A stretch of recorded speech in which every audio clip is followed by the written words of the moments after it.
जगत्सर्वं यस्मिन्नेव प्रलीयते येनेदं धार्यते चैव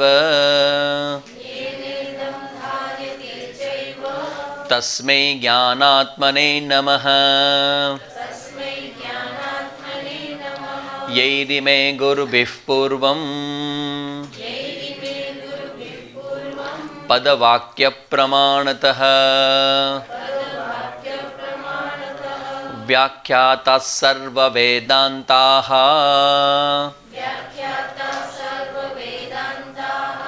तान् नित्यं प्रणतोऽस्म्यहम्। तैत्तरीयकसारस्य मयाचार्यप्रसादतः विस्पष्टार्थरुचीनां हि व्याख्यायेयं सम्प्रणीयते।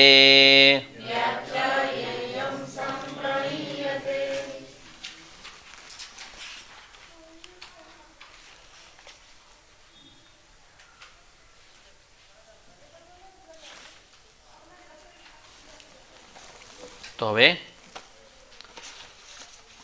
चर्चामां आजे पूज्य स्वामीजी अमुक सरस मजानी चर्चाओ करी छे भाष्यनी शरूआतमां ज तेनी वात आपणे कर लई। न च कर्म हेतूनां कामानां ज्ञानाभावे निवृत्ति असंभवाद अशेष कर्म क्षयात उपपत्तिः। हवे कहे छे without knowledge there is no possibility of removal of desires which are the cause of karma. प्रश्न आखो ई छे આપણે કર્મમાં લાગીએ ત્યારે શું સાબિત થાય છે? કર્મમાં આપણે લાગીએ, કર્મમાં પ્રવૃત્તિ થઈ જે આપણે સતત કરીએ રાખીએ છીએ, બરાબર? કર્મની મારી પ્રવૃત્તિ એ શું સાબિત કરે છે? કાંઈ કીધા વગર. આ તો જો તમને જેને ક્યાં બધી ગુરુ ચાવીઓ છે, આ કોઈને કહેવાનું કાંઈ જ નથી, માત્ર જોવાનું, સમજવાનું અને અહીંયા પ્રકાશ થઈ જશે. ધીમે ધીમે વિચારીએ આપણે કર્મમાં આપણે સવારથી સાંજ સુધી કર્મ કરીએ છીએ, બરાબર ને? તો કર્મની મારી પ્રવૃત્તિ સાબિત શું કરે છે? Very good. જો ઈચ્છાને કારણે કર્મ છે આપણે લાસ્ટ ટાઈમ જોયું હતું. હવે ઈ પહેલાનું આપણું કન્ક્લુઝન શું છે? Why the desire? ઈચ્છા શા માટે? Why the desire? બરાબર સમજી લઈએ. ઈચ્છા મીન્સ સુખ ભોગવવાની ઈચ્છા. ઈચ્છા મુખ્યત્વે આપણે સુખ ભોગવવાની જ ઈચ્છા છે. સામાન્ય પાણી પીવું હોય કે શું હોય તો નેચરલ છે, એમાં તો કોઈ પ્રશ્ન નથી આવતો, જ્ઞાન હોય કે ન હોય. પણ જે સુખ ભોગવવાની ઈચ્છા છે, બરાબર ને? મારે સુખ જોઈએ છે, અનુકૂળતાઓ જોઈએ છે, સુખ ભોગવવું છે. સુખ ભોગવવાની ઈચ્છા શા માટે છે? ઓહ, સિમ્પલ. મારી પાસે નથી એટલે મારી પ્રવૃત્તિ છે એમાં. તો કન્ક્લુઝન શું છે? આઈ એમ ઇનકમ્પ્લીટ. હું અપૂર્ણ છું, હું સુખી નથી, સ્વરૂપથી સુખી નથી. આ મારું કન્ક્લુઝન છે. યાદ રાખજો, કોઈ પણ પ્રવૃત્તિ, કર્મમાં થતી પ્રવૃત્તિ છે, એ બતાવે છે કે આઈ વોન્ટ સમથિંગ, મારે કંઈક જોઈએ છે. ધ્યાન રાખજો કે આ બધી પ્રવૃત્તિ ઉપર જે ભાષ્યકાર બોમ્બાર્ડિંગ કરે છે ને, એ પહેલાં સમજી લે કે કેવી રીતે એ પ્રવૃત્તિને જોવે છે. આ કર્મની પ્રવૃત્તિને કેવી રીતે જોવે છે.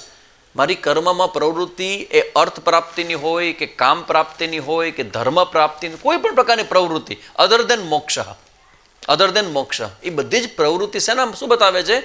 આઈ એમ ઇનકમ્પ્લીટ. હું અપૂર્ણ છું. હવે હું અપૂર્ણ છું એવું કેમ લાગે છે?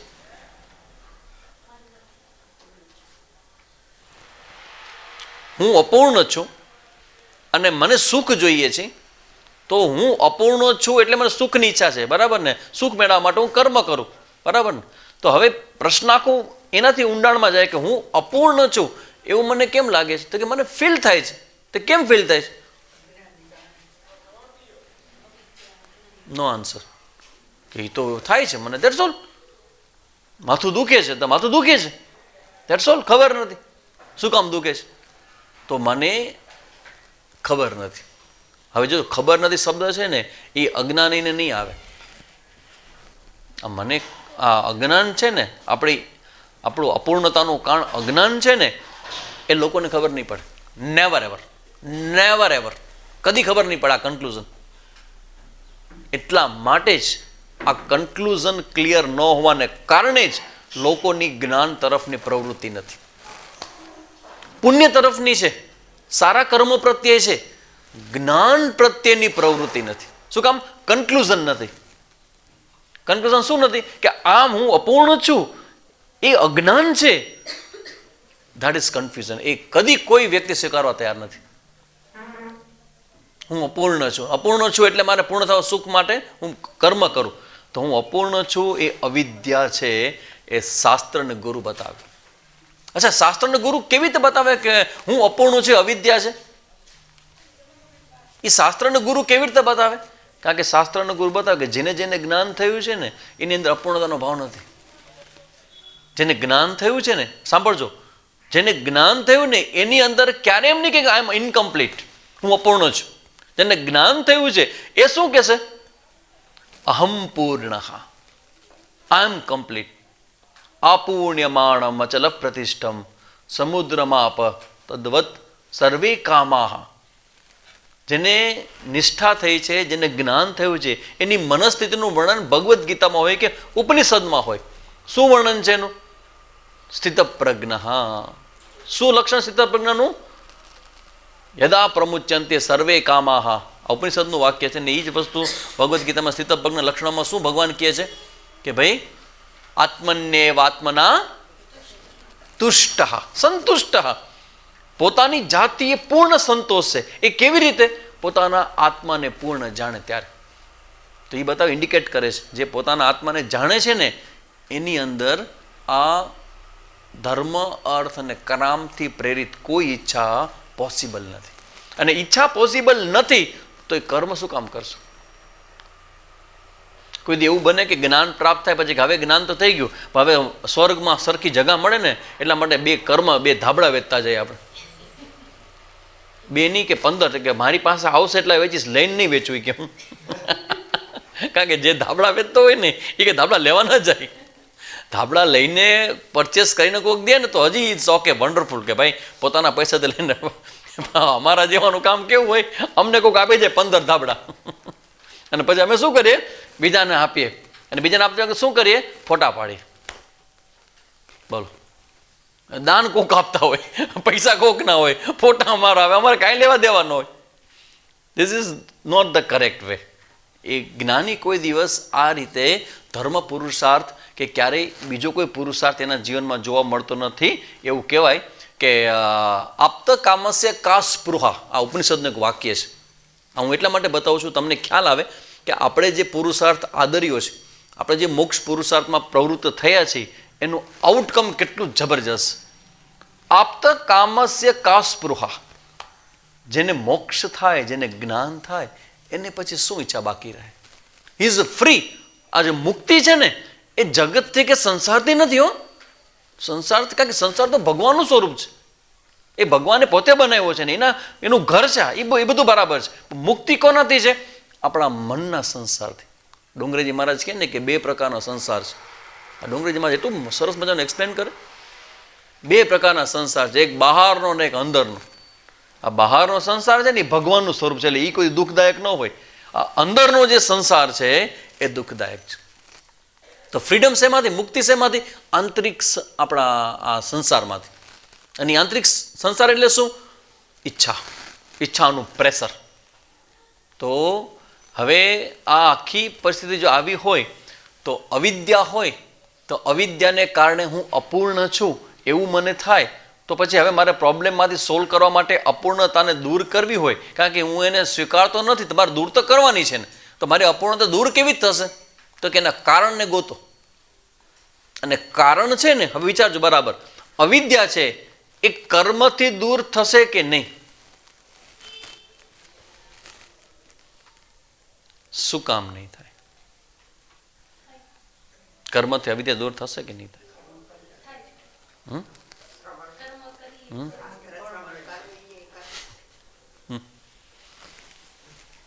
કર્મથી અવિદ્યા દૂર થશે?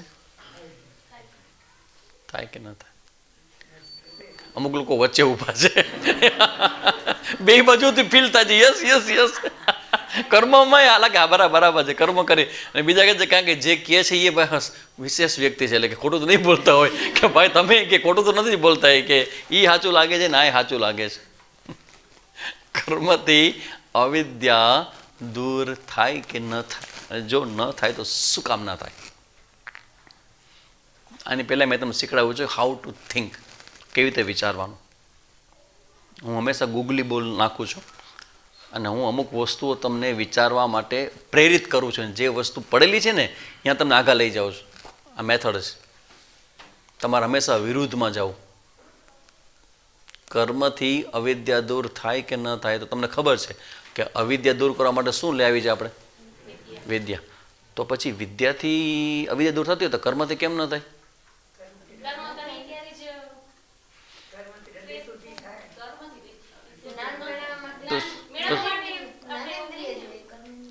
એમ નહીં, પણ તોય કર્મથી શું કામ દૂર ન થાય અવિદ્યા? બેન એ તો મને ખબર છે. ફૂલ પડ્યું એ તો મને ખબર છે કે શંકરાચાર્ય ભગવાન કહે છે કે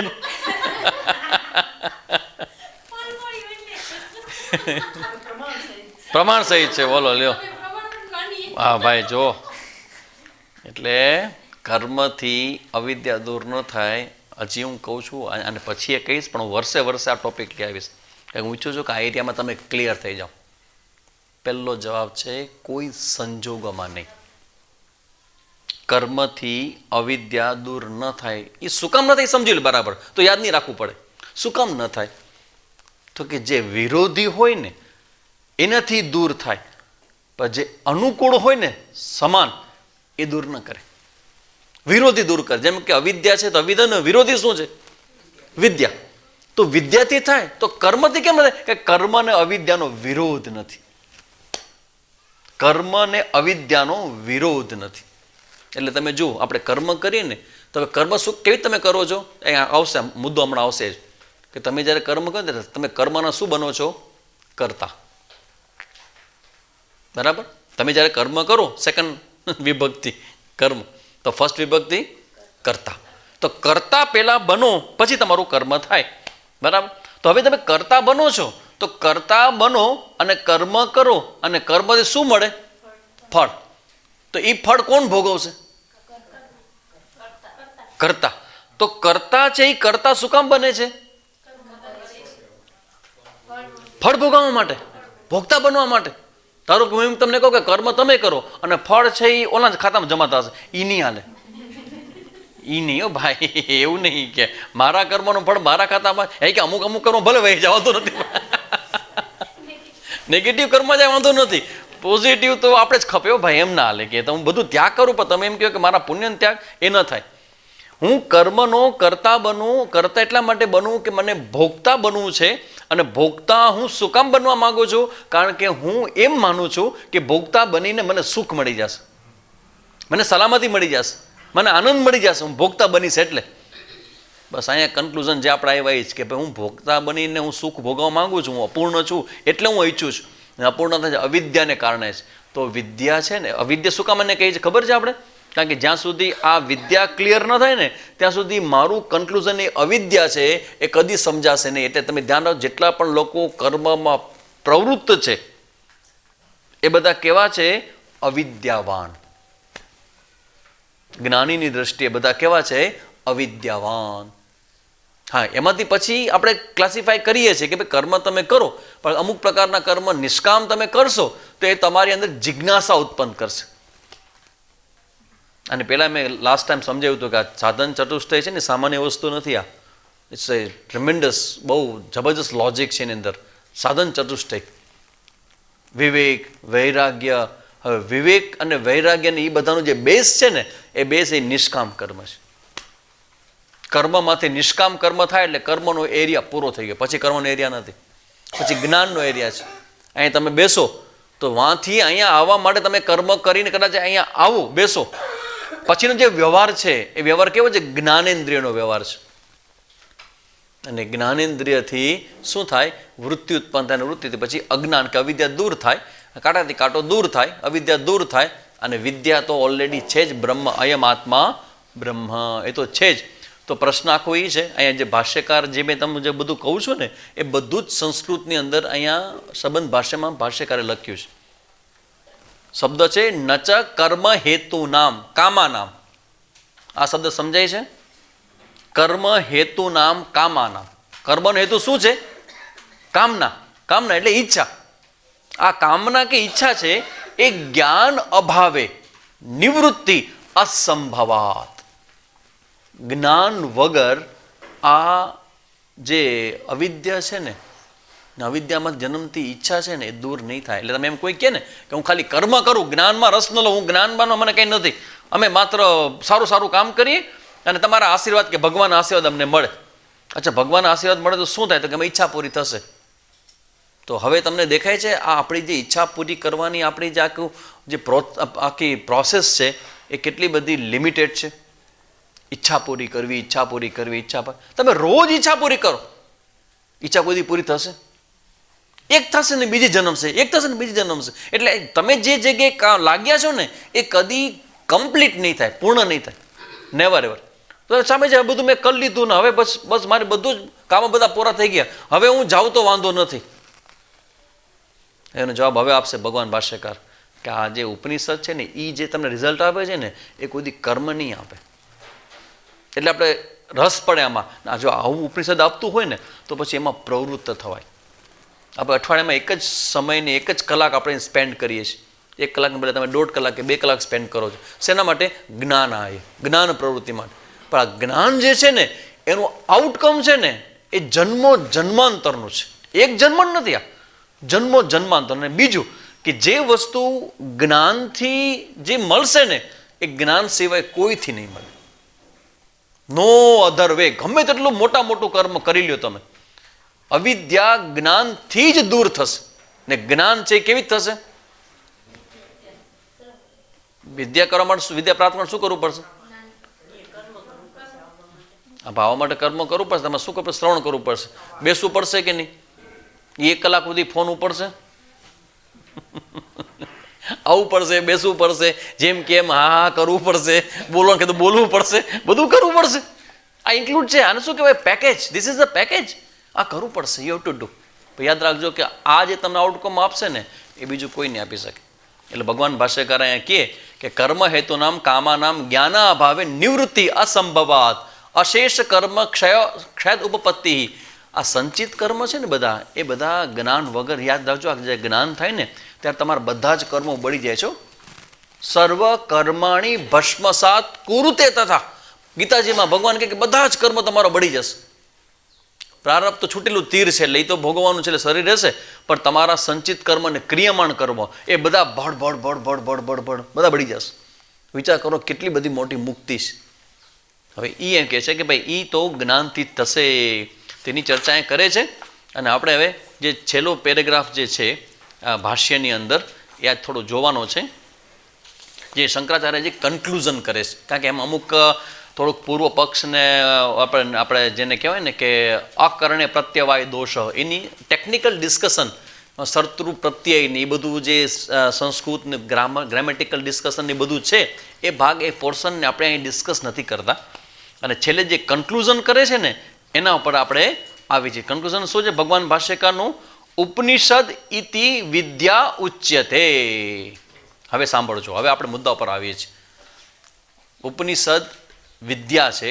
હવે આપણે સમજ્યા છીએ કે અવિદ્યાથી બધા જ પ્રોબ્લેમનું મૂળ, બધાનું રૂટ, એ તમારા દુઃખનું રૂટ એ પરિસ્થિતિ નથી.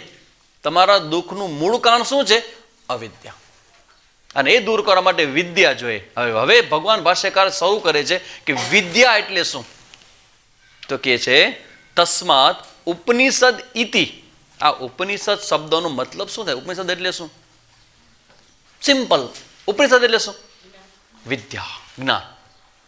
તો તમે જ્ઞાન મેળવવા શું કામ આવ્યો છો? કારણ કે તમારે અજ્ઞાન દૂર કરવું છે. અજ્ઞાન દૂર કરશો તો બધું દૂર થઈ જશે. તો તમે જે મેળવવા આવ્યા છો એ વિદ્યાનું નામ છે ઉપનિષદ. ઉપનિષદ ઇતિ વિદ્યા ઉચ્યતે. આ ઉપનિષદ છે એને વિદ્યા કહેવાય. હવે સાંભળજો બરાબર. ધ વર્ડ તસ્માત મીનિંગ ધેર ફોર, મેં કીધું આની પહેલાં, જ્યારે તસ્માત શબ્દ આવે ને એ કોઈ મંત્રમાં આવે, એ કોઈ ભાષ્યમાં ક્યાંક આવે, તરત તમારા કાન ચમકે કે હવે કન્ક્લુઝન આવે છે. કન્ક્લુઝન છે ને it should be very clear, એકદમ સ્પષ્ટ થઈ જવું છે કે આ કન્ક્લુઝન પર આવતા માટે ભગવાન ભાષ્યકારે ઘણા બધા મુદ્દાઓ મૂક્યા છે, અને એ મૂક્યા પછી અંતે મુદ્દાઓ પર આવે છે. અને એ શું મુદ્દાઓ પર આવે છે?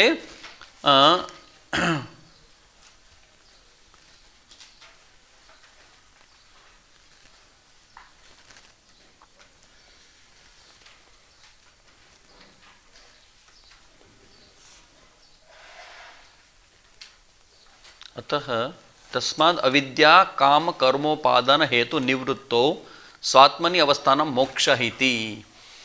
આ કન્ક્લુઝન ઉપર જ્યારે ભગવાન ભાષ્યકાર આવે ને એની પહેલાં એક શબ્દનો ઉપયોગ કરે છે, એ થોડો આપણે તમારા માટે સમજવા જેવો ઉપયોગી છે. તસ્માદ અવિદ્યા કામ કર્મ ઉપાદાન હેતુ, આ શબ્દ બરાબર મગજમાં ગોઠવી લેજો.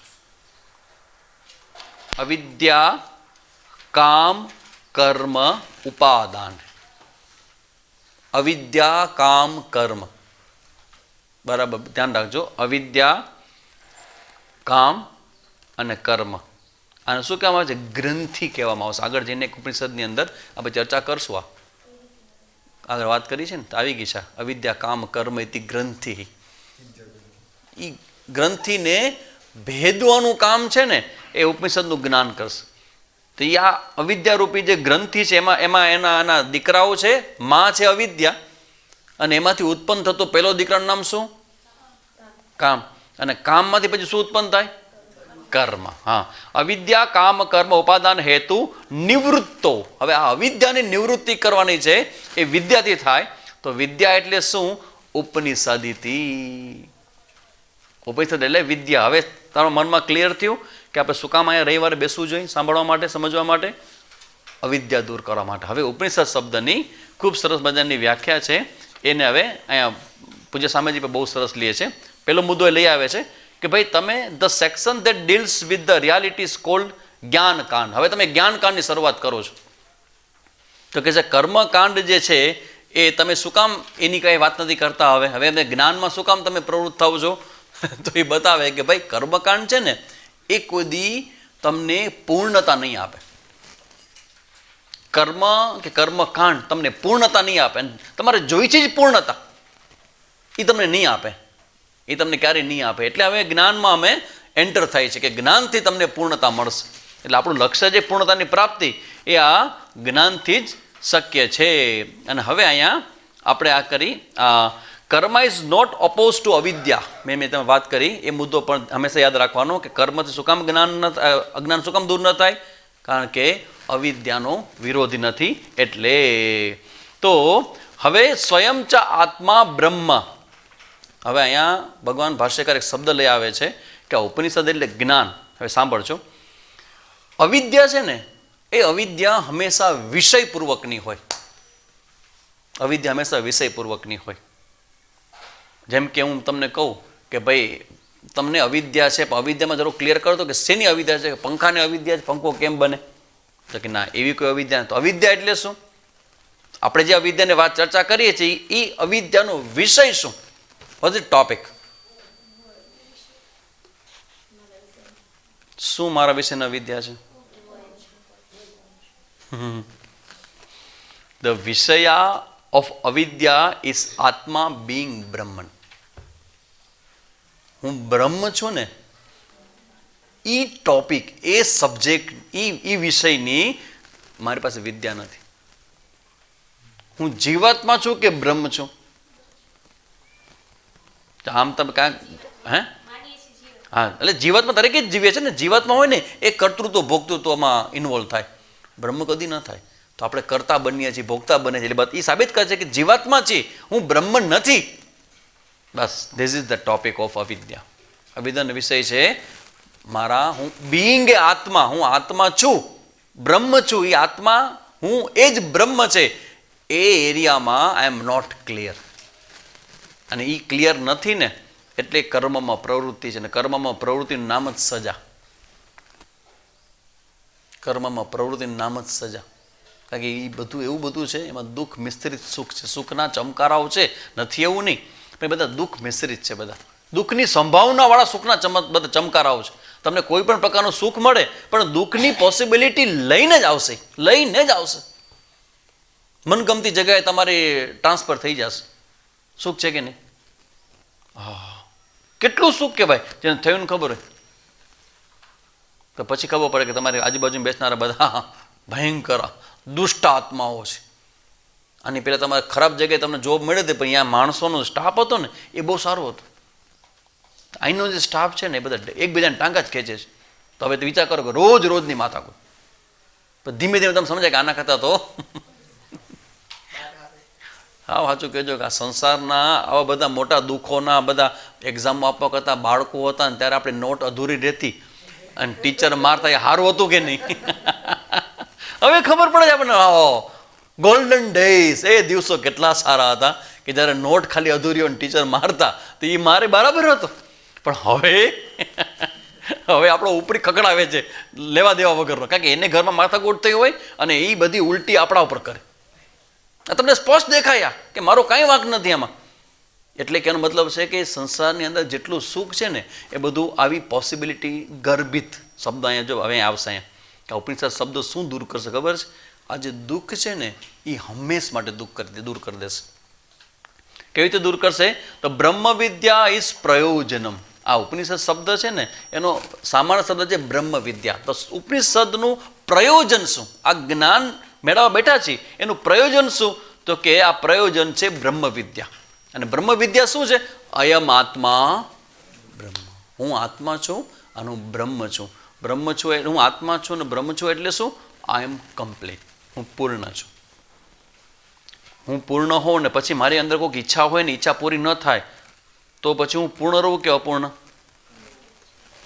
સાંભળજો, આ પૂર્ણત્વનું જ્ઞાન થઈ જાય પછી મારી અંદર કોઈક ઈચ્છા હોય એની પૂરી ન થાય તો હું અપૂર્ણ કેવો કે પૂર્ણ? તો તમારી ઈચ્છા તો પૂરી નથી થતી.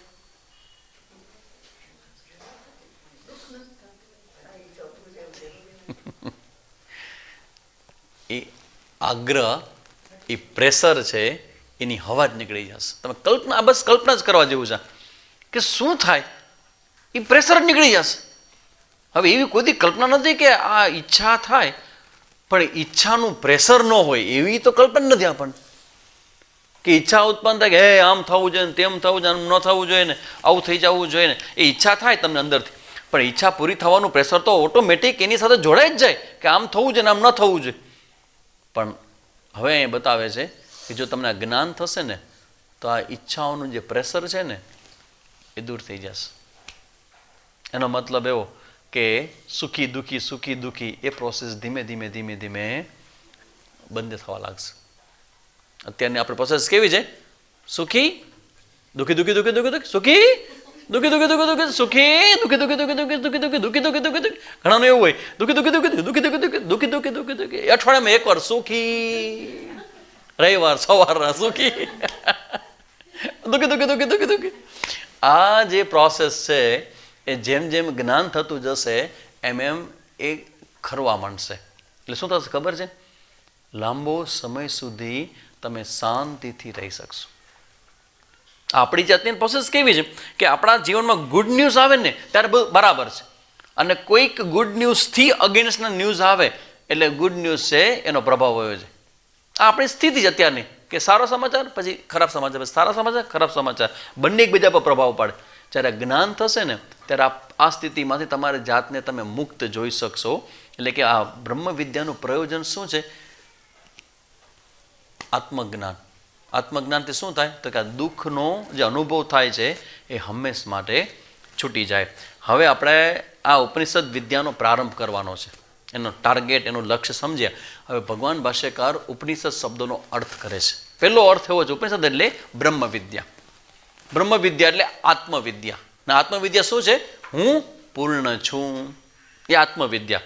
હવે શબ્દો ઉપનિષદ ઇતિ વિદ્યા ઉચ્યતે તચ્છિલીનામ ગર્ભ જન્મ જરાદિ નિશાતનાત અવસાદનદ્વા બ્રહ્મણ હવા ઉપનિગમયતૃત્વાત. આપણા 3 એના અર્થ આપણે કઠોપનિષદમાં જોયા હતા, કદાચ જો યાદ તો ન જ હોય પણ ફરી ફરી રિપીટ કર્યા હતા. ઉપનિષદ શબ્દના 3 આખો શબ્દ કેવી રીતે બને ઉપનિષદ? ઉપ, ની અને શદ, આ 3 જે છે એનાથી આખો શબ્દ શું બને? ઉપનિષદ. હવે જે શદ છે છેલ્લો, એના 3 મિનિંગ જોયા હતા આપણે. વિસરણ, ગતિ, અવસાદન. વિસરણ, ગતિ, અવસાદન. આ ભગવાન ભાષ્યકારે આનો મિનિંગ આપ્યો છે. ઉપ શબ્દનો સીધો સાદો અર્થ કેવો છે? ઉપ એટલે નજીકનો. હવે વિદ્યા છે, હવે તમે જેમ કે અવિદ્યાનો જે વિષય હોય તો વિદ્યાનો પણ વિષય છે. વિદ્યાનો વિષય શું છે? આત્મજ્ઞાન. તો આ વિદ્યા આત્મજ્ઞાન આપે તો કોનું આત્મજ્ઞાન આપે છે? તો કે તમારી સૌથી વધુ નજીકમાં નજીક જે રહેલું છે તેનું. તમારી સૌથી વધુ નજીક કોણ છે? હું, આત્મા. ઉપ, ક્લોઝેસ્ટ, નજીકમાં નજીક હું. એટલે સૌથી પહેલા ઉપનિષદ જે જ્ઞાન આપે છે, કોનું જ્ઞાન આપે છે? હું. તો હવે આ જ્ઞાન જે સાંભળવા બેઠો છે એ શું કરવા બેઠો છે? તમે જ્ઞાન પ્રાપ્ત કરવા બેઠા હો તો તમારું લક્ષ્ય શું? જ્ઞાન પ્રાપ્ત કરવાનું. શું કામ જ્ઞાન પ્રાપ્ત કરવું છે? તમે દુઃખ દૂર કરવા માંગો છો, કરેક્ટ? જીવનમાંથી હંમેશ માટે દુઃખ દૂર થઈ જાય એના માટે તમે આવ્યા છો. કારણ કે જ્ઞાનથી તો અંતે તો તમે સુખ જ મળવાનું છે, બરાબર? તો હવે એ જ્ઞાનથી સુખ મળશે તો દુઃખ દૂર કેવી રીતે થશે એ જ્ઞાનથી? તો કે આત્માનું જ્ઞાન મેળવવાથી આ બધા દુઃખો દૂર થશે. પહેલો મુદ્દો એ આવે છે કે હવે તમારે સુખ મેળવવું છે ને, અત્યાર સુધી તમે તમારા મન અને તમારા ઇન્દ્રિય અને તમારા અનુભવ અને તમારા વડીલો અને આસપાસનું વાતાવરણ એ બધાને ધ્યાનમાં રાખીને તમે જીવન જીવતા હતા. હવે નવું ઇન્ટ્રોડ્યુસ કરે છે, નવો વે આખો, નવો રસ્તો. શું નવો રસ્તો છે? તો કે ભાઈ સાંભળો, તમે વિદ્યા મેળવો, હું વિશેની વિદ્યા. અચ્છા, આજે વિદ્યા અમે મેળવીએ, જ્ઞાન મેળવીએ તો અમને દુઃખ દૂર, તો કે હંમેશ માટે દુઃખ દૂર થઈ જશે. પણ એનો નિયમ કેવો છે ખબર છે? એમાં શબ્દ છે ની. ની શબ્દ શું બતાવે? નિશ્ચયપૂર્વકનું. નિશ્ચયપૂર્વકનું એટલે ક્લિયર વિધાઉટ એની ડાઉટ. નિશ્ચયનો અર્થ બરાબર સમજી લેજો. નિશ્ચય એટલે ડાઉટ રહિતમ.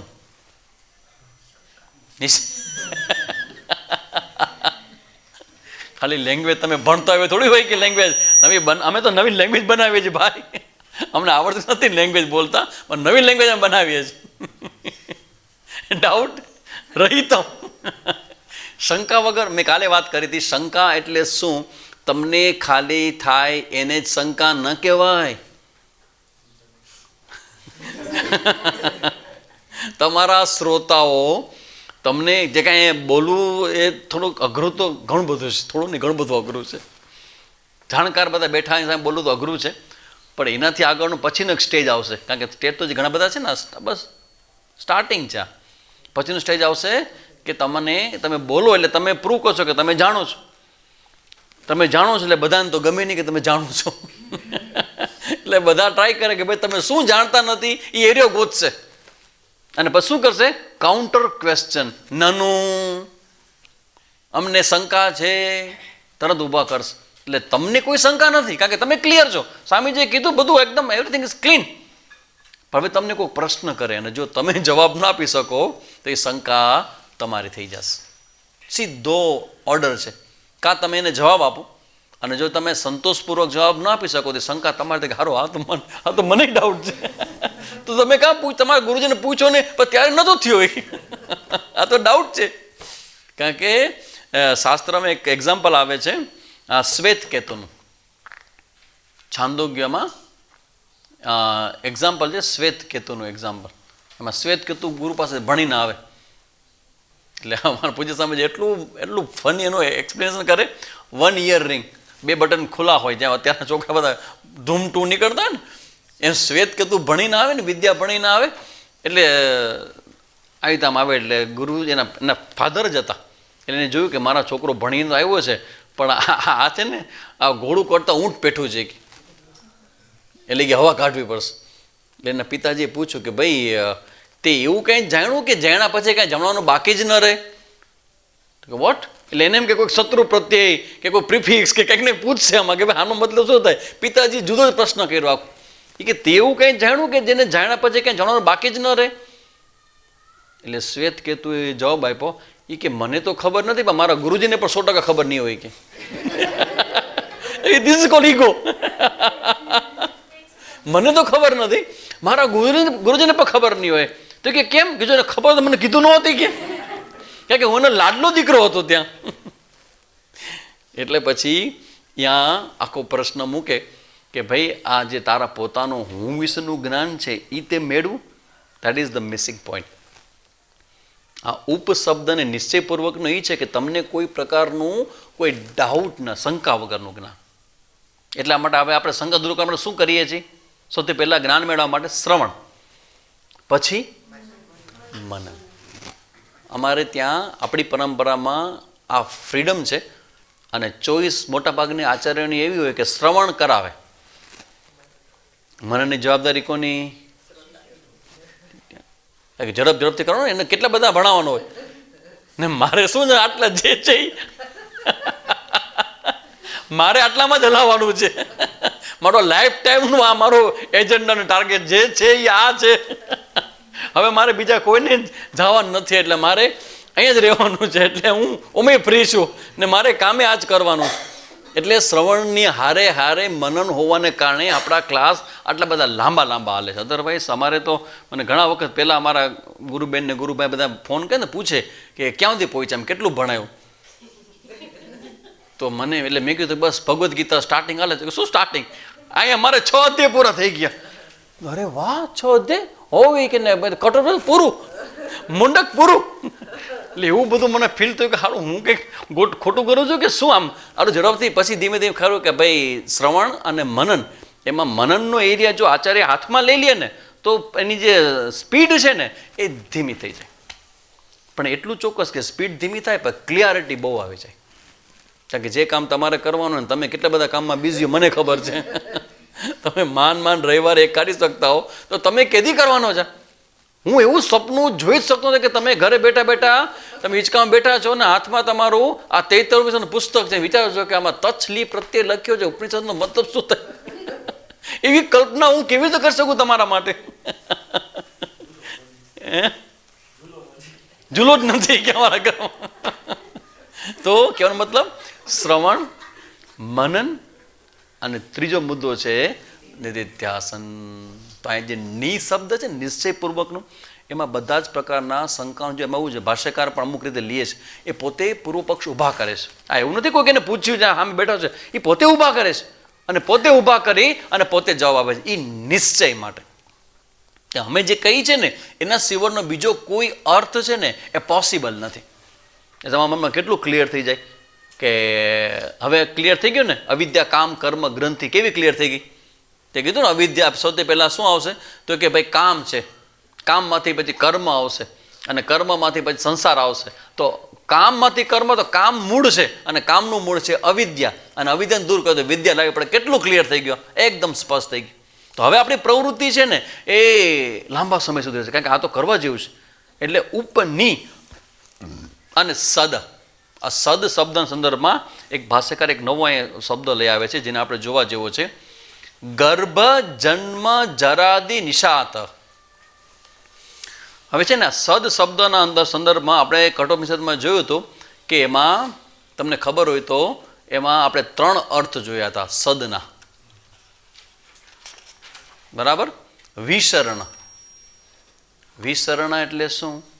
તો કે જો આ જ્ઞાન આપશે ને, હવે જોજો આ જ્ઞાનનું લક્ષણ જોવાનું છે કે આ તમે એમ ન માનજો કે આ થિયોરી છે અને પ્રેક્ટિકલ બાકી છે. આ કન્ફ્યુઝન છે ને એ બહુ ફેલાયેલું કન્ફ્યુઝન છે ઇવન મહાત્માઓની અંદર પણ. હું તમને વધુ ક્લિયર કરી દઉં, તમે આમાંથી બહાર આવી જાજો.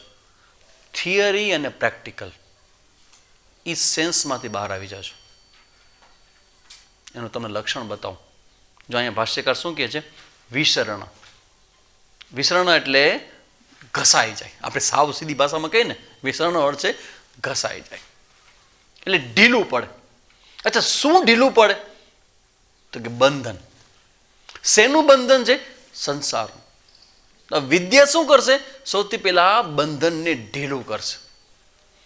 તો હું તમને પૂછું કે જે બંધન કરનારું જે છે એ ઢીલું પડતું જાય છે કે નહીં? ઢીલું પડવાનો મતલબ એવો છે એના પ્રત્યેની આપણી ટેન્ડન્સી ઘટતી જાય. એના પ્રત્યેનો જે જોર હતું પહેલાં એકદમ બહુ ફૂલ ફોર્સ, એ ધીમે ધીમે ધીમે ધીમે ધીમો પડતો જાય.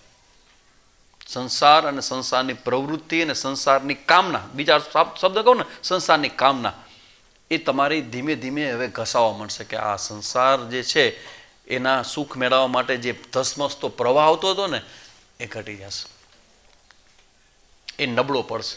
એટલે ઉપનિષદ વિદ્યા અંદર આવશે ને આપણે અંદર, ત્યારે આ કામ શરૂ કરશે. હવે એ જે દૂર કરે છે, નબળો પાડે છે, એ શેને પાડે છે ખબર છે? દૂર કરે છે. બહુ જબરજસ્ત વાક્ય પૂજ્ય સ્વામીજીએ મૂક્યું છે, શબ્દને આપણે કોપી પેસ્ટ કરવા જેવો શબ્દ છે.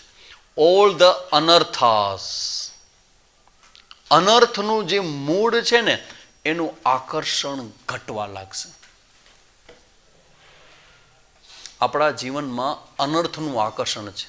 જો આ શબ્દ તમને કદાચ તમે સાંભળ્યો છે, હું યાદ કરાવી દઉં. ગીતાજીની અંદર અર્જુન આ પ્રશ્ન ભગવાનને કરે છે. કોઈને યાદ આવે તો અર્જુન છે એ ભગવાનને એક ફરિયાદ કરે છે.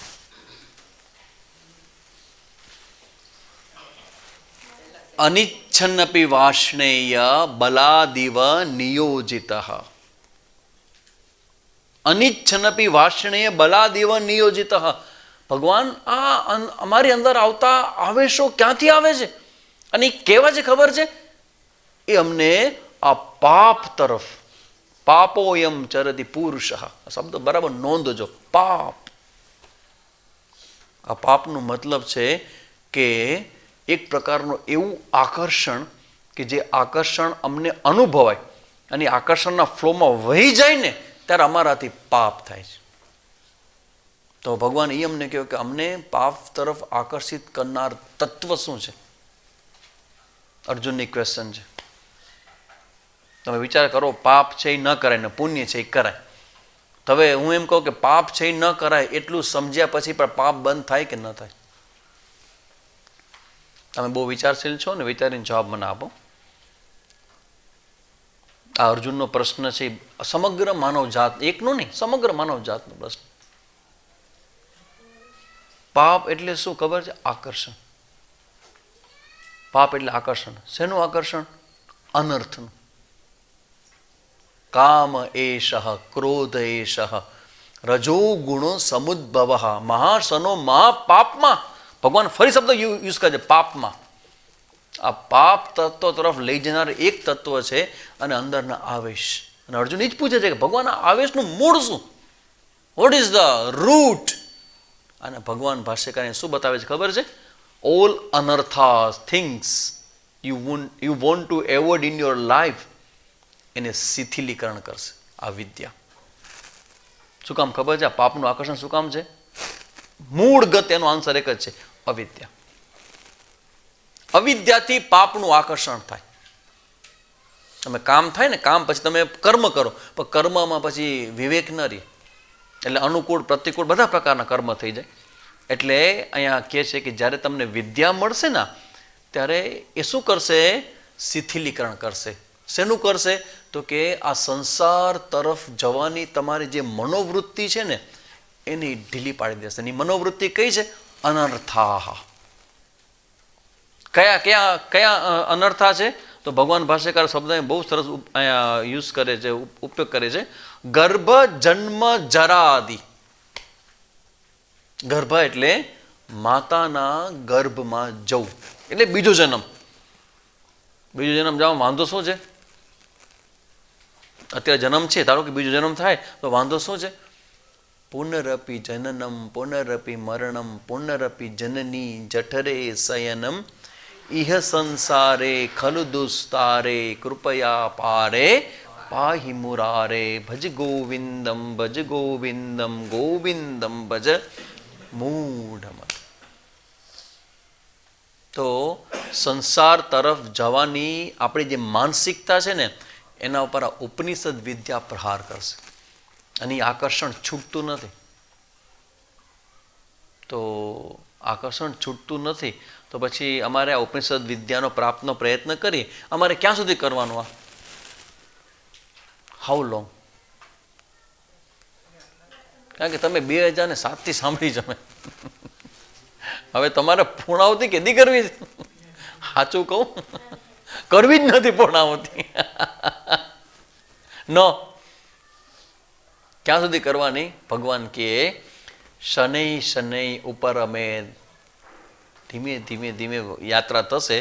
એટલે હવે મેં ગઈકાલે વાત કરી હતી, એક સિક્રેટ ખોલ્યું હતું કે આપણે કંઈક કરતા હોય તો એમાં કંટાળો આવે, આપણે કંઈક કરતા હોય તો થાક લાગે, આપણે કંઈક કરતા હોય તો બોર થઈ જાય. એને દૂર કરવા માટે શું કરવાનું? આપણે જે કરીએ છીએ ને એ પ્રોસેસ કે પ્રક્રિયાને મંગલને વ્યવસ્થિત બનાવી દેવાની. એનું જે રિઝલ્ટ ને એનું જે તત્વ છે ને એને બાજુ મૂકી દેવાનું, કારણ કે એ ભગવાનના હાથમાં છે. તો આ ઉપનિષદ વિદ્યાનો પ્રયત્ન ચાલુ રાખો. કાં પૂછતા હતા કે નહીં? ઘણા મને અનુભવમાં છે કે નહીં કે સ્વામીજી આ બધું અઘરું લાગે છે, આ ક્લાસ અમે છોડી દીધો, હાલે કે ના હાલે? આ પ્રશ્ન મને પ્રેક્ટિકલી પૂછવામાં આવ્યો હતો કે સ્વામીજી તમે વાત કરો છો, ગીતાજીનો ક્લાસ બહુ સારો છે, સાયકોલોજી ને જોક ને હસા હસીને એ બધું બરાબર છે, પણ આ ઉપનિષદના અઘરું વિવેક ચૂડામણી ને બધા અઘરા ગ્રંથ પડે છે, તો એ બધું અમે મૂકી દે તો એને બાયપાસ કરીએ તો હાલે કે નહીં? ના આવે તો હાલે કે નહીં? એટલે મેં જવાબ આપ્યો હતો કે નહીં, ભલે અઘરું લાગે પણ મૂકજો નહીં તમે. થોડા સમય પછી જેવો ક્લાસ અમે અટકાવ્યો ને તો કે ક્લાસ એ બંધ ન કોઈ ચાલુ રાખો, પણ તમે કહેતા ને કે અઘરું લાગે છે ને મૂકી દેવો છે ને, તો કે હવે નથી લાગતું, હવે ગમે છે. શું કામ ગમે છે? કોણ કહેશે? સાંભળજો, આ એક સાથે બે ઘટના થશે. જેમ જેમ સમજાતું જશે ને, બરાબર સાંભળજો, જેમ જેમ તમે સાંભળો છો અને કેટલું સમજો છો તો કે જેમ જેમ સમજાય ને એમ આકર્ષણ વધતું જશે. કારણ કે આ તો બહુ મોટો ખજાનો છે. જ્યારે તમને બધા જ પાપોમાંથી, બધા જ કર્મોમાંથી, જન્માંતરની બધી જ પ્રોસેસમાંથી ફ્રીડમ મળતી હોય તો એ તો કેટલી મોટી ઘટના કહેવાય, કેટલું મોટું કહેવાય. આ સામાન્ય સંસારી માટે કે એક ભાઈ હમણાં કહેતા હતા કે સ્વામીજી કે હું કે મારે રિટાયરમેન્ટ થયું ને, રિટાયરમેન્ટ થાય પછી માણસનો પગાર તો ઘટે કે નહીં? પગાર એનો હોય, ધારો કે ₹1,00,000 પગાર હોય તો રિટાયરમેન્ટ થાય તો એને કેટલું પેન્શન હોય? હે? અડધું, 50,000 60,000 હોય, બરાબર ને? બરોડાની અંદર એક ભાઈ રિટાયર્ડ થયા અને રિટાયરમેન્ટના દિવસે એનો નવો પગાર ચાલુ થયો. એનો કંઈક પગાર કંઈક 60-70,000 હતો, 60,000 પગાર હતો. રિટાયરમેન્ટ થયા પછી ચાલુ થયો ₹1.5 લાખ. રિટાયરમેન્ટના દિવસે ₹1.5 લાખ શરૂ થયા.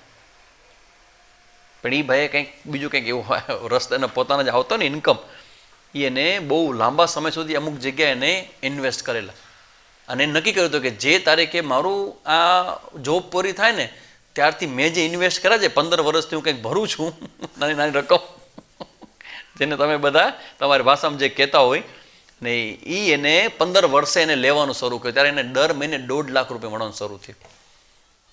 તો હવે આ ફળ હું તમને ધારો કે બતાવો, જે થઈ ગયા રિટાયરમેન્ટ, સ્વામીજી પહેલાં મળવા જોઈએ ને તમે. અરે ભાઈ હું તો ખાલી એક્ઝામ્પલ આપતો હતો, તમારા ક્લાસમાં આ વાત મને બહુ ગમી કે એ બતાવો સ્વામીજી. મને એમ કે તમે પૂછવા આવશે કે ઉપનિષદની પુસ્તક ક્યાંથી મળે.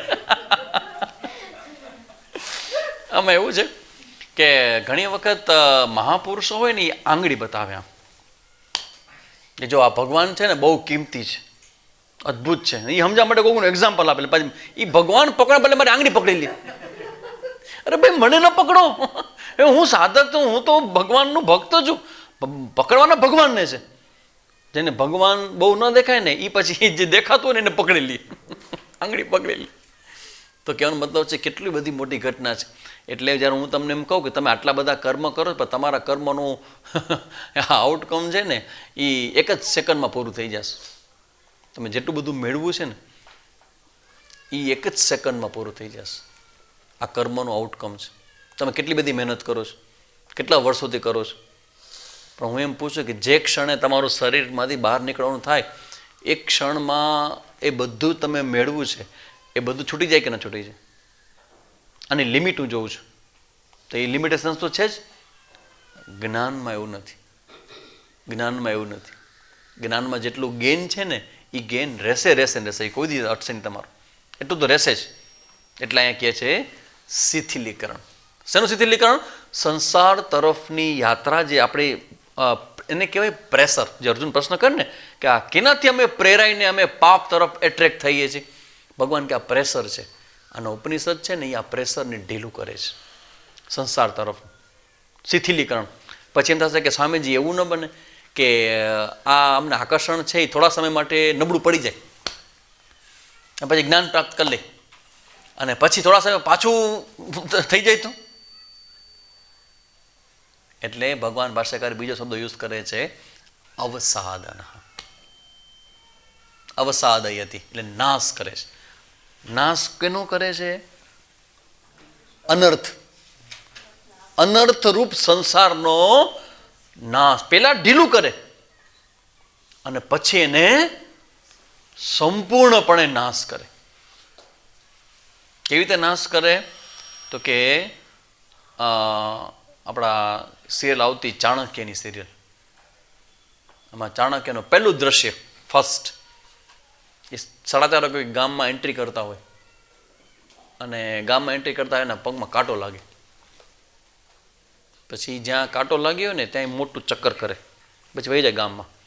પછી 7:30-8 વાગે આવે, મીઠાનું થેલી, કુવાડો, પાવડો લઈને આવે અને જ્યાં કાંટો લાગ્યો રાઉન્ડ કર્યો ને અહીંયા આખું ખોદે. ખોદે ને એની રૂટમાં રહેલું જે વસ્તુ હોય ને, કાંટો જ્યાંથી પ્રગટ થયો આપણે બાવળ, એને ખોદે અને કાઢે મૂળિયા અને પછી એમાં મીઠું ભરે અને પછી ઉપરથી પેક કરી નાખે. અને શું કહેવાય? જળ મૂળમાંથી. પછી ક્યારે એમાંથી કાંટો થાય? આ ઉપનિષદની વિદ્યા એવી છે કે સૌથી પહેલા અનર્થનું જે મૂળ છે ને એને ઢીલું કરશે અને પછી હંમેશ માટે કાઢી નાખશે. તો તમે ગતિ શબ્દ વચમાં લઈ આવ્યા. ગતિ એટલે શું? તો કે તમારા મનમાં જે ઈચ્છા છે ને એને ધ્યાનમાં રાખીને શબ્દ મૂક્યો છે ગતિ. યુ વોન્ટ સમથિંગ, બરાબર કે નહીં? તમે સંસારમાં આટલા વર્ષો શું અનુભવ કરો છો? I want, I want, I want, મારે જોઈએ, મારે જોઈએ, મારે જોઈએ. એને ધ્યાનમાં રાખીને એક શબ્દ મૂક્યો છે ગતિ. તમારી ગતિ કરે, પણ ખરેખર ગતિ જેવું છે નહીં, પણ તમારી આ ભાવના તમારી સ્થિતિને એમાં રાખીને ગતિ શબ્દ મૂક્યો છે. ખરેખર ગતિનો મતલબ કેવો છે કે તમને ખબર પડે કે ઓ આઈ એમ ધ બ્રહ્મન. આ ઈશ્વર, આ બ્રહ્મ છે એ કોણ છે? તો કે ઈશ્વર. ને ઈશ્વર કોણ છે? હવે તમે શબ્દો નવો નવો સાંભળશો. બધું આ રીતે આપણે મૂક્યો નથી આમાં. હું એટલે બ્રહ્મ. અને બ્રહ્મ કોણ છે? તો કે ઈશ્વર શું છે? ઈશ્વર છે એ બ્રહ્મ છે કે અબ્રહ્મ? હે, બ્રહ્મ કે અબ્રહ્મ? બ્રહ્મ. અચ્છા, તમે જીવ તરીકે તમે ભલે જીવ છો પણ વાસ્તવમાં તમે શું છો? બ્રહ્મ. અચ્છા, હવે જોજો, સાંભળજો. તમે બ્રહ્મ છો, ઈશ્વર બ્રહ્મ છે. તો ઈશ્વર ખરેખર વાસ્તવમાં એ કઈ ભૂમિકામાં છે? જગતના કારણ રૂપે. કરેક્ટ? જગતનું કારણ શું છે? ઈશ્વર. જગતને કોણ હલાવે છે? ઈશ્વર. જગતને પોતામાં કોણ સમાવી લે છે? ઈશ્વર. તો તમે શું છો? ધ્યાન રાખજો. You are the cause of universe. આ બધું અંદર કન્ક્લુઝન કરવા માટે ટેક્સ ટાઈમ, પણ અંતે આપણે આના ઉપર આવવાના છીએ. You are the cause of universe. આ બ્રહ્માંડનું જે કારણ છે ને, ધેટ્સ યુ. જો આ સત્ય હોય તો તમને કઈ ઈચ્છા તમને રડાવશે? કઈ ઈચ્છા તમને દુઃખ આપશે? જો આ સત્ય હોય કે you are the cause of universe, તમે આ બ્રહ્માંડનું કારણ છો. કારણ જે ઈશ્વર છે ને, ઈશ્વરમાં જે હું છે ને, ધેટ્સ યુ. તો તમે કહી શકો ઈશ્વરની ભૂમિકામાં રહીને જગતનું સર્જન, ઉત્પન્ન, સ્થિતિને પ્રલય કરું છું અને જીવની ભૂમિકામાં માર ખાઉં છું કર્મોનું. બોથ આર ધ ભૂમિકાસ. પણ એ બંનેમાં રહેલું જે સેમ એક કોમન તત્વ છે, એને ન તો જગતના ઉત્પત્તિથી કોઈ કન્સર્ન છે. ભગવાન ગીતાજીમાં કહે ના હમ કરતા. ભગવાન ગીતાજીમાં કહે કે હું બધું કરું, હું કરતા નથી. એ બ્રહ્મના સેન્સમાં કહે છે અકર્તા. તમે જીવ રૂપે કર્મ કરો છો, ઈશ્વર જગતના ઉત્પન્ન રૂપે કર્મ કરે છે, પણ ઈશ્વર જાણે છે કે આ તો મારું કર્તૃત્વ છે, એ સાચું નથી, હું કરતા નથી. સ્વપ્ન સમાન જગતના કર્તૃત્વ કેમ કહી શકું? એમ તમે તમારા કર્મના કરતા બનો છો, તમે કરતા બનો. શું કામ? ભોગતા બનવા માટે. કર્તૃત્વનો ભોગતૃત્વ બોથ આર મિથ્યા, નોટ સત્યમ. આ તમારી અંદર જે કર્તૃત્વ છે ને, સાંભળજો, તમે કહો આ કર્મ મેં કર્યું, એ ખરેખર કરતા નથી, એ કરતાપણાની સેન્સ છે. It's a sense. તમને એમ લાગે છે કે હું કરતા છું, છો નહીં, રિયલમાં નથી. માની બંધન મેં આવ્યો. તો તમારી અંદરનું હું એ કોણ છે? ઈશ્વરની અંદરના હું સાથેનો આઈડેન્ટિકલ. હવે આ જોવા માટે વિચાર કરો, આ ઉપનિષદ વિદ્યા છે. તમે મને કહો કે આના માટે પુરુષાર્થ પ્રયત્ન કરવો જોઈએ કે નહીં? કે મને બીજો જવાબ આપો. આ જ્ઞાનને મિસ તમે કયા કારણથી કરો? કયું એવું મોટી વસ્તુ છે કે જે આનાથી પણ મોટું હોય, જેને આનો ત્યાગ કરીએ આપણે? એટલે ભગવાન ભાષ્યકાર કહે કે જો ભાઈ, આ ઉપનિષદ વિદ્યા છે ને, એ ગર્ભ, જન્મ, જરા, એ શબ્દમાં બધું આવી ગયું. આપણા જીવનની આખી લાઈફ સ્પામ આવી ગયું. અને લાઈફ સ્પામ છે ને, એની એક જ શબ્દ હું તમને કહું, તમારે જવાબ નથી આપવાનો, તમારે જાતની અંદર જોઈ લેવાનો. How much do you have a fear? બસ, બાકી બધું ભૂલી જાજો. બંધન કોને કહેવાય ને, હું એક શબ્દ મૂકીને જાઉં છું. What is fear? આના વિશે એનાલિસિસ કરજો કે તમને કયા એરિયામાંથી, કઈ વસ્તુથી, કયા રિલેશનશીપમાં, કઈ વસ્તુમાં, કયા અર્થના સંદર્ભમાં તમારી અંદર આ ઇનસિક્યોરિટી છે. કમસે કમ તમારો પરિવાર હશે ને, તો તમને એવું થશે કે કંઈ થવું તો ભલે મને થઈ જાય, મારા પરિવારને કંઈ ન થવું જોઈએ. થશે તો ભાઈ તમને ચોઈસ આપવામાં કે તમારું, ધારો કે તમને કંઈક થાય અથવા તમારા પરિવારને કંઈક થાય, તમે શું પસંદ કરશો? ભાઈ મને ભલે થાય, કાંઈ ન થવું જોઈએ. એ જે મારી ઈચ્છા છે ને, એ જ મારામાં ભય ઉત્પન્ન કરે છે. અને આ બ્રહ્મ વિદ્યા છે ને, એ આવા પ્રકારના ભય અને ભયમાંથી જન્મતો સંસાર એને સંપૂર્ણપણે દૂર કરે છે. એટલે હવે આપણે શું કરવું જોઈએ? તો કે આ ઉપનિષદ વિદ્યા છે, એમાં આપણે પ્રવેશ કરવો જોઈએ, જાણવું જોઈએ આપણે. જાણવાથી બધું જ સમાપ્ત થઈ જશે. જાણવા બાબતમાં આપણે ઓર્ડર્સ રાખ્યો છે ના, શ્રવણ, મનન અને નિધિધ્યાસન. તમે શ્રવણ કરો છો, મનન કરો છો, અને નિધિધ્યાસન તમારે પોતાની મેળે નિયમિત રીતે જો તમે કરવાનું શરૂ કરો, તો ધીમે ધીમે આ બધું હટતું જશે અને તમારા મનમાં ક્લિયર ચિત્ર ઉત્પન્ન થશે કે તમારે શું કરાય ને શું ન કરાય. બરાબર? તો આ રીતે આ ઉપનિષદ વિદ્યા છે, એમાં એક શબ્દ આવે છે, આની પહેલાં આપણે જોયો હતો, ક્વિક પ્રત્યયાંતસ્ય. સંસ્કૃતમાં અમુક પ્રકારના પ્રિફિક્સ હોય, એમાં એક ચમત્કારિક પ્રિફિક્સ છે. પ્રિફિક્સ એટલે પ્રત્યય, અને એ પ્રિફિક્સ છે ક્વિપ. ક્વિપ નામનો પ્રિફિક્સ જે છે એ કર્તરી, એ જે ધાતુ હોય ને, એમાં પોતે આ કર્તરીનો ભાવ મૂકી અને પોતે ગુમ થઈ જાય, દેખાય નહીં. આ સંસ્કૃતનું આખું બેકગ્રાઉન્ડ છે. એટલે ઉપનિષદ વિદ્યા છે, એમાં એક પ્રકારનું કર્તૃત્વ મૂકે, પણ કયા પ્રકારનું શેના માટે મૂકે? તો કે આ જે સદ વિષણ ગતિ એ કરવાનું સામર્થ્ય આ ઉપનિષદની અંદર છે. અને એ કે પછી એક વખત એવું બન્યું કે એનો ઉપનિષદમાં જ એક સ્ટોરી આવે કે આખું ઉપનિષદ પતે એટલે એક પૂર્વ પક્ષી ઊભો થયો. નનું સ્વામીજી, એક પ્રશ્ન છે. હા બોલો ને. તે સ્વામીજી, આ ઉપનિષદ એટલે શું? આખું ઉપનિષદ પૂરું થઈ ગયું કે એનો ઉપનિષદ. પછી છેલ્લે પ્રશ્ન કરે કે સ્વામીજી તમે સમજાય? બધું સમજાઈ ગયું મને. એટલે મને સમજાણું કે એને શું નથી સમજાણું? એ સ્વામીજી, ઉપનિષદ એટલે શું? એટલે ભગવાન ભાષ્યકાર કે ભાઈ, ઉપનિષદ એટલે વિદ્યા જે મેં કીધી ને, એક અર્થમાં આ જે ગ્રંથ છે ને, ગ્રંથ, ધીસ ઇઝ કોલ્ડ ગ્રંથ. આ શું છે? હે, આ ઉપનિષદ છે કે નહીં? તૈતરીય ઉપનિષદ. તો તમે તો કીધું કે ઉપનિષદ એટલે જ્ઞાન.